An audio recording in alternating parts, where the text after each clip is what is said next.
Assalamualaikum warahmatullahi wabarakatuh. Teman-teman, mari kita diskusi di video ini terkait dengan sampling. Khususnya adalah untuk sampling non-probability. Jika dilihat dari 4 contoh besar dari sampling non-probability yang ada, di video ini akan diperdalam mengenai convenience sampling. Convenience berarti kenyamanan. Kenyamanan seperti apa yang dimaksud di teknik convenience sampling ini? Mari kita dalami bersama-sama. Convenience sampling tidak lain adalah metode pengambilan unit sampel di mana peneliti memilih responden atau unit observasi yang paling mudah dijangkau atau tersedia dengan sumber daya yang minimum.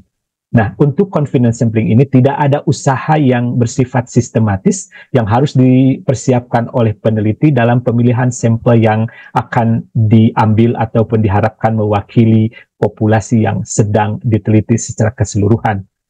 Untuk lebih memahami tentang teknik convenience sampling ini, mari kita lihat ilustrasi berikut. Jadi kalau teman-teman berhadapan dengan populasi yang sebaran unit-unitnya ada seperti ini, maka untuk convenience sampling, dia hanya akan memilih yang paling dekat dengan dia aja, yang paling tersedia di sekitarnya atau yang paling mudah terjangkau. Dengan demikian, pengambilan sampel ataupun pengambilan unit observasinya lebih membuat peneliti nyaman. Jadi peneliti hanya memilih yang ada di sekitar saja. Ini makna dasar dari convenience sampling. Teman-teman, karena teknik yang diambil oleh convenience sampling seperti ini, maka ini tergolong kepada teknik sampling yang non-probability sampling. Karena apa yang dilakukan oleh peneliti menyebabkan tidak seluruh anggota atau unit populasi itu mendapat kesempatan untuk dipilih. Walaupun demikian, convenience sampling ini cocok untuk penelitian awal yang bersifat eksplorasi atau ingin mendapatkan informasi awal tentang topik ataupun permasalahan yang akan diteliti oleh peneliti tersebut. Jadi sekali lagi bahwa convenience sampling ini cocok untuk penelitian awal yang bersifat eksploratif. Karena apa? Karena pengambilan unit observasinya cepat dan efisien, kemudian biayanya rendah, kemudian juga fleksibel atau bisa diatur sesuai dengan keinginan dan kemauan dari peneliti, kemudian juga mendapatkan informasi atau insight awal. Cuman hati-hati teman-teman, informasi awal yang diterima itu harus diperdalam kembali atau dipastikan dengan di cross-check dengan informasi-informasi tambahan lainnya. Apa implikasi kalau kita menggunakan convenience sampling yang akan bisa muncul dari pelaksanaan penelitian kita? Yang pertama akan ada bias, di mana convenience sampling itu tidak menjamin bahwa sampel yang diambil itu representatif atau bersifat mewakili dari keseluruhan populasi. Sehingga hasil yang diperoleh itu memiliki kemungkinan besar bias dari fakta yang ada sebenarnya. Kemudian juga unit populasi yang paling mudah dijangkau itu belum tentu representatif. Karena apa? Karena kondisinya boleh jadi berbeda dengan unit-unit yang ada di populasi secara keseluruhan.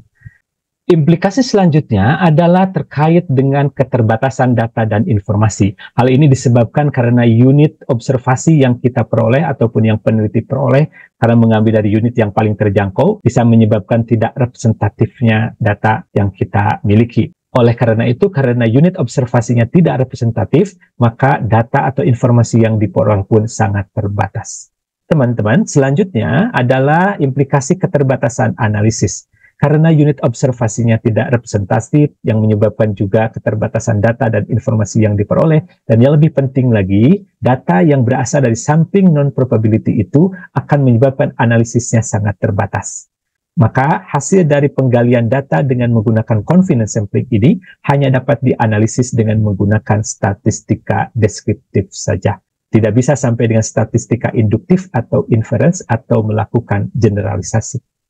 Selanjutnya adalah contoh penelitian yang menggunakan metode sampling convenience ini, yaitu sebuah penelitian tentang pola pembelajaran online mahasiswa universitas unggulan dilaksanakan dengan penyebaran kuesioner kepada mahasiswa yang mendatangi bagian layanan pengaduan koneksi aplikasi dan jaringan kampus. Catatan yang pertama adalah kemungkinan besar bias, karena mahasiswa yang tidak pernah mengakses aplikasi online, besar kemungkinan tidak akan datang ke bagian layanan itu karena tidak pernah mengalami gangguan sehingga tidak melakukan pengaduan ke bagian tersebut. Yang kedua juga masalah keterwakilan, karena tidak semua mahasiswa yang menjalani atau melakukan pembelajaran online belum tentu datang ke bagian tersebut. Kalau mereka tidak pernah mengalami gangguan atau koneksinya selalu lancar, besar kemungkinan akan tetap menjalankan proses pembelajarannya tanpa perlu melakukan pengaduan. Nah, ini sebagai contoh dari penelitian menggunakan confidence sampling, di mana peneliti hanya menjangkau mahasiswa yang datang atau yang tersedia di bagian layanan pengaduan saja.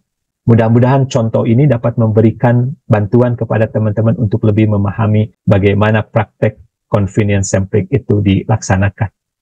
Sebagai penutup, mari kita lihat resume dari confidence sampling yang sudah kita bahas sebelumnya. Jadi confidence sampling ini termasuk kepada kelompok non-probability sampling, kemudian data yang diperoleh hanya dapat dianalisis secara deskriptif saja atau secara statistika deduktif, kemudian tidak dapat digunakan untuk melakukan generalisasi atau mengambil kesimpulan untuk cakupan kelompok yang lebih luas. Kemudian teknik ini sering digunakan dalam penelitian awal saja yang bersifat eksploratif dan hanya untuk mengetahui informasi tambahan terkait dengan tema atau topik yang sedang diteliti. Namun demikian, apapun yang diperoleh informasi dari penelitian awal ini sebaiknya untuk terus dikonfirmasi ataupun dipastikan kebenarannya dengan menambah atau meng-cross-check dengan informasi-informasi tambahan lainnya. Demikian teman-teman bahasan singkat terkait dengan confidence sampling, di mana confidence sampling ini sekali lagi ini adalah cara yang paling nyaman bagi peneliti untuk dilakukan karena tidak usah repot-repot mencari populasi dari keseluruhan cakupan ataupun area populasi itu berada, karena hanya cukup untuk dicari didasarkan kepada yang paling dekat ataupun ada di sekitar peneliti saja. Namun demikian, sekali lagi sesuai dengan yang sudah dijelaskan di implikasi tadi, mohon hati-hati untuk terus dipastikan informasi yang diperoleh dari penggalian data yang bersifat eksploratif di confidence sampling ini. Mudah-mudahan apa yang saya sampaikan bisa bermanfaat bagi teman-teman dan menjadi ilmu yang barokah bagi kita semua. Silahkan untuk terus disabarkan. Mohon maaf kalau ada kesalahan dalam penyampaian. Wassalamualaikum warahmatullahi wabarakatuh.